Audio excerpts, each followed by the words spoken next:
Sorry, I'd like to introduce logistic regression analysis. I'm not going to conduct one in this video. They'll be in a separate video where I show you how to do it with SAS. But let's talk a little bit about the foundations for logistic regression. We'll start with the odds and odds ratios.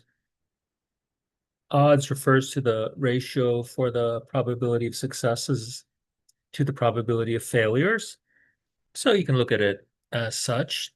So whatever your probability of success, if you imagine this binary world where you could have success or failure. If you don't have success, you have failure. So the probability of failure is one minus the probability of success. Those are two elements of the sample space, right? They're two outcomes from a random experiment where you could have either success or failure. So the probability of each of those when added together must equal one. Okay. Those are some basic probability rules. So think about probabilities. What's the probability of rolling a 3 or a 6 in a toss of a fair die? Six-sided, I should say, because I know there are dice that have larger numbers of sides.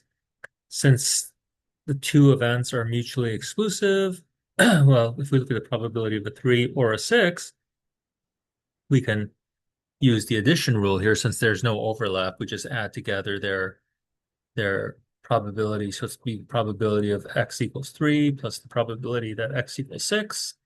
That's 1/6 plus 1/6, which equals 2/6 or 1/3.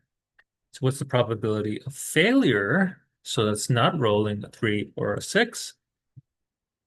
So that'll be 1 minus the probability of a success. That'll be equal 2/3. What are the odds of rolling a 3 where rolling a 3 is success? So odds is probability of success divided by probability of failure. We have these two quotients, right? Quotient of quotients. So that's the same as 1/6 times 6/5, or, well, 6 is crossed out, so you get 1/5, or 0.2, 20%, right? So this means that one is 20% as likely to roll a 3 as one is to not roll a 3, or one is 0.8 or 80% less likely to roll a 3 than one is to not roll a 3. So that's just odds. So logistic regression analysis model relies on odds. But let's talk about how this works. So with logistic regression, the dependent variable will be nominal or ordinal. So nominal, where there's like two possible cases. Oh, nominal can be, more than two cases, or ordinal. In binary, we'd have a uh, two-level dependent variable. There's different kinds of logistic regression. Predictor variable can be binary, ordinal, or continuous. The nature of the predictor variable is less important as long as you know how to interpret it. Okay, and as I mentioned, binary logistic regression would have two levels.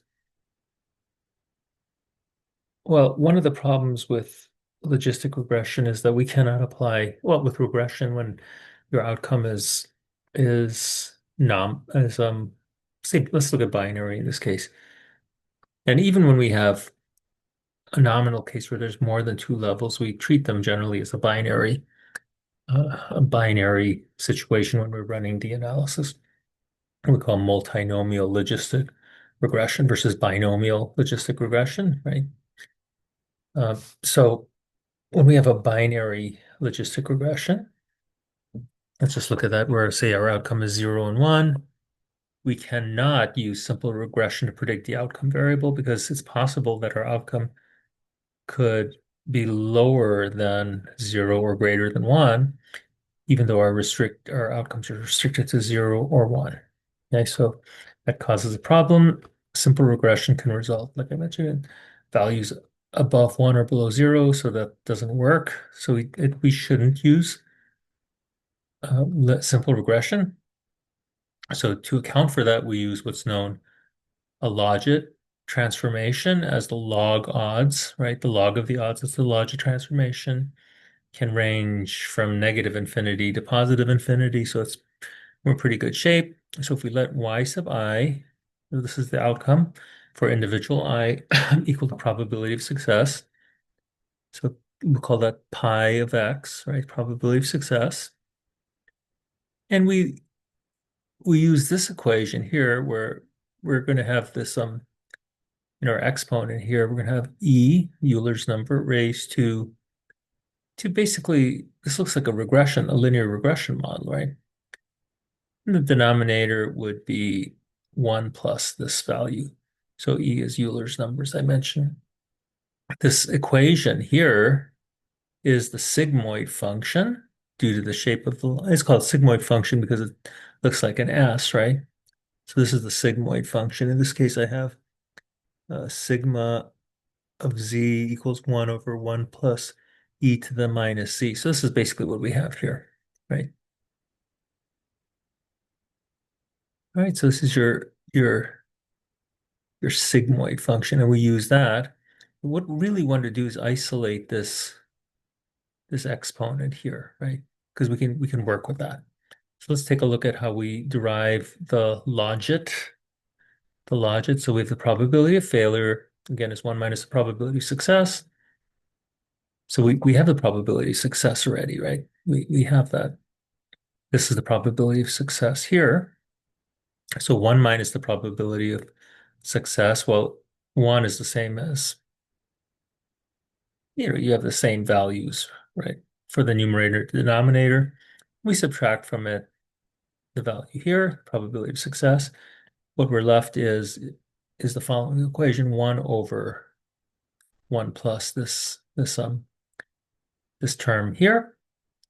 So the odds of success, so that's probability of failure. So the odds of success, right?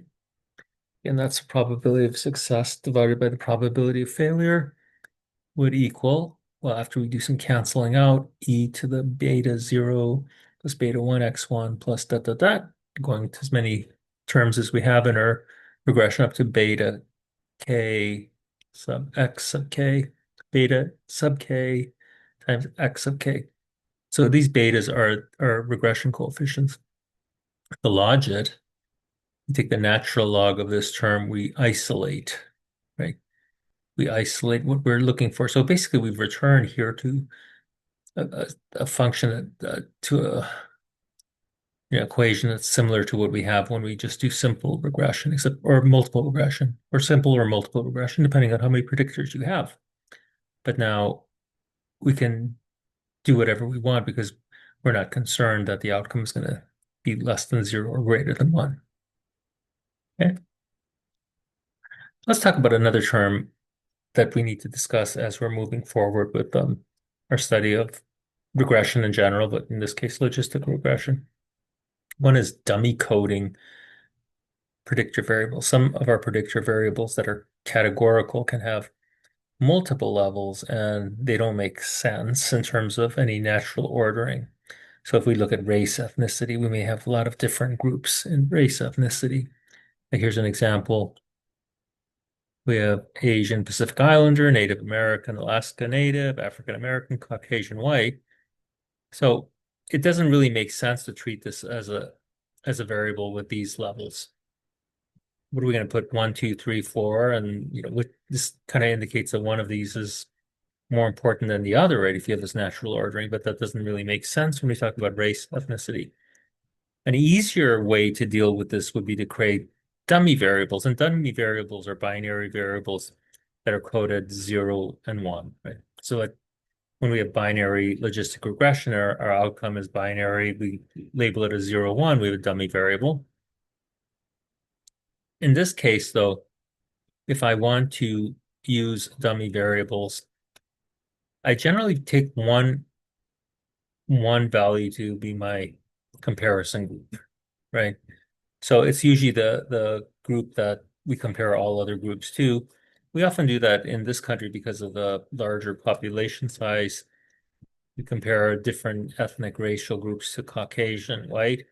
So if I were to do some dummy coding, I might say I might have one variable called Asian Pacific Islander, or Asian Pacific Islander would be 1 and Caucasian would be 0.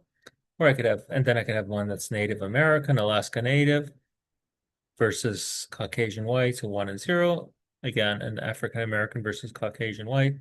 We can call that variable African American. Then we'd have that equal 1 versus 0, right? So if I'm creating dummy variables to use in a regression analysis to compensate for this odd categorization here, I would include all of those dummy variables in my regression model, and I'd have 1, 2, 3 dummy variables, right? Because they're all being compared to another group. It would be the same as if our primary, if our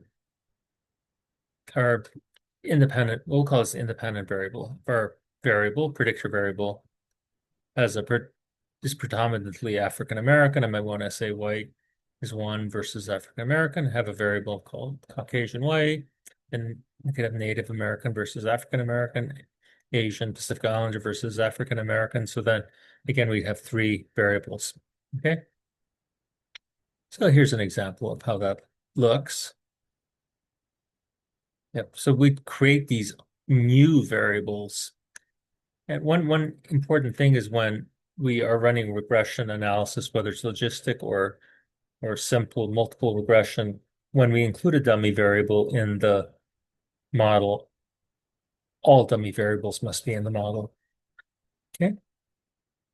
All right. So what we're going to do in next video, next class is I'll run a couple of models for you just so you can see how to run a logistic regression in SAS. All right. Well, thank you very much for watching. Have a good night.